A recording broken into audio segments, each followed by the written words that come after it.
I am really excited to share this project. It is a farmhouse kind of industrial look, and one of my favorite looks is having wood and metal together. And you'll need a piece of board of some type, a pallet wood or a piece of painted board that's left over from a project, or some barn wood. And there are 3 different layouts you can make from this project. There's 2 single hooks, which is a little bit harder because it requires cutting.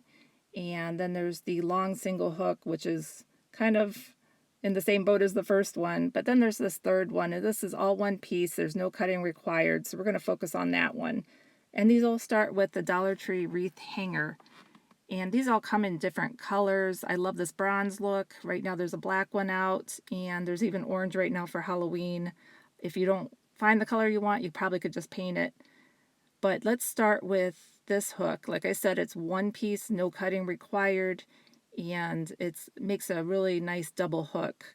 So it starts with putting the door hook part face down, and then finding a nice strong edge like a workbench or a sturdy heavy table, and slowly working your way up and down the piece of metal. If you go too hard on it or too fast, it's going to cause a sharp angle.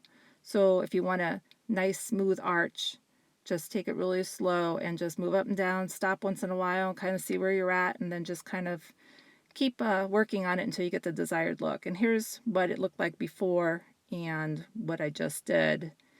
And then the next part is just taking a metal bit, a bit specifically for drilling metal, and drilling some holes in it. In this project I put 3 holes in, and then just screwing it to the board.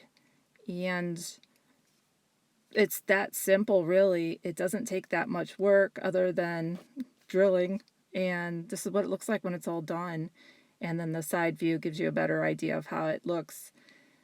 To me, it's a really nice look. The top hook's a little bouncy. The bottom hook is super sturdy. And like I said, there was other setups you can do. The 2 separate single hooks, these do require cutting. Like I said, the tin snips to use to cut it was a little hard for me. I needed help with that. I'm not that muscular. And this other piece right here is the leftover from the one you just saw. So this is what the final project looks like. If you have any questions, let me know. I am putting final directions into the description below the video. And if you get a chance, subscribe and hit notification to get updated videos.